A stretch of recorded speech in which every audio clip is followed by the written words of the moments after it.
It doesn't matter what goods you sell, food and drinks, clothing, electrical goods, furniture, cars. The consumer guarantees apply, and you must understand what to do if one of your customers has a problem with something they buy from you. Of course, the consumer guarantees do not give an automatic right to a remedy. Consumers are not entitled to a remedy if they have misused a good, simply changed their mind, or the good has lasted for a reasonable period of time. But if goods are not of an acceptable quality, don't do what they're supposed to do, or don't match the description given, demonstration model or sample shown, then the consumer is entitled to a remedy, and failure to provide a remedy may lead to legal action being taken against your business. Also, if you misrepresent consumers' rights, this could have serious consequences for you and your employer. So let's look at some of the myths and commonly asked questions about consumer guarantees. I bought this camera from you yesterday and now the screen doesn't seem to work. Oh, okay, let me just double check the battery, but if there is a problem, would you like a replacement camera or refund? Hi, you sold me this phone last month. I explained that I needed it to work in Europe. I took it on holiday and found that it wasn't compatible for Europe and I had to buy another one. Can I have a refund? I must have given you the wrong one. I'll check with my manager, but I'm sure we can give you a refund. I bought this dress a few weeks ago. It doesn't fit. Can I have a refund or get a different size? Unfortunately, we don't offer a refund or exchanges, just for a simple change of mind. What about one of the most familiar palm-offs a consumer receives? I'm sorry, I can't take it back because it's not in its original packaging. You'll find our terms expressly state that goods returned must be in their original packaging. Does this trader have the law on their side?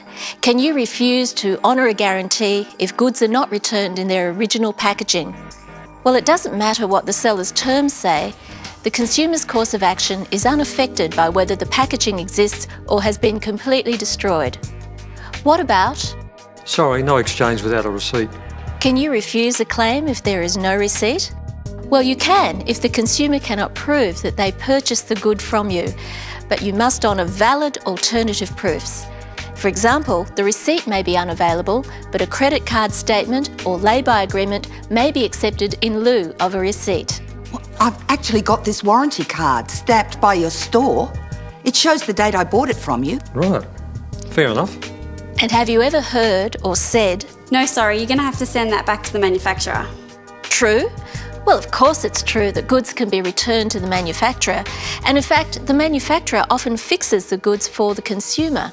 But even where the problem is a manufacturing fault, suppliers must still provide a remedy to the consumer and then deal with the manufacturer themselves. Can't you organise that for me? No, you have to do it yourself. Is that true?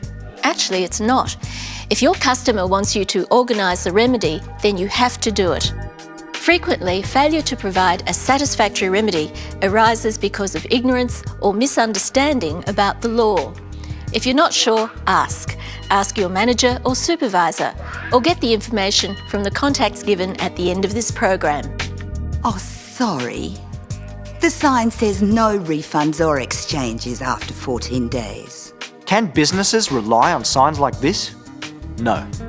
If a consumer guarantee hasn't been complied with, then the consumer is entitled to a remedy. Signs like this are also likely to breach the Australian consumer law as they mislead consumers about their rights. I'm sorry, it's buyer beware. You bought that at the auction and there's no guarantee for auction goods. True? Well, goods sold at a traditional auction, where an auctioneer acts on behalf of the seller, will have certain guarantees with regards to title, undisclosed securities and so on. But the other consumer guarantees do not apply to goods sold at auction. Other exclusions include services provided under a contract relating to the transport or storage of goods for business purposes, or to services supplied under an insurance contract. Sometimes it's not easy to determine whether there has been a problem with a consumer guarantee, or if the problem is due to ordinary wear and tear. I bought this about a year ago. I haven't used it that often, but the speakers aren't as loud as they used to be. Unfortunately, we can't actually test that in store, but I can send it to the manufacturer and get them to assess the problem, and I'll give you a call when I get their report. Another contentious issue may be the type of remedy that a consumer is entitled to. If there is a major problem with the goods, then the consumer is entitled to demand a refund. If the problem isn't major, then the seller may choose to repair or replace the goods. Many consumers will be happy with a repair or replacement, but some may demand a refund. If you are unsure about whether or not the consumer is entitled to a refund, the best thing to do is ask your supervisor or manager for assistance.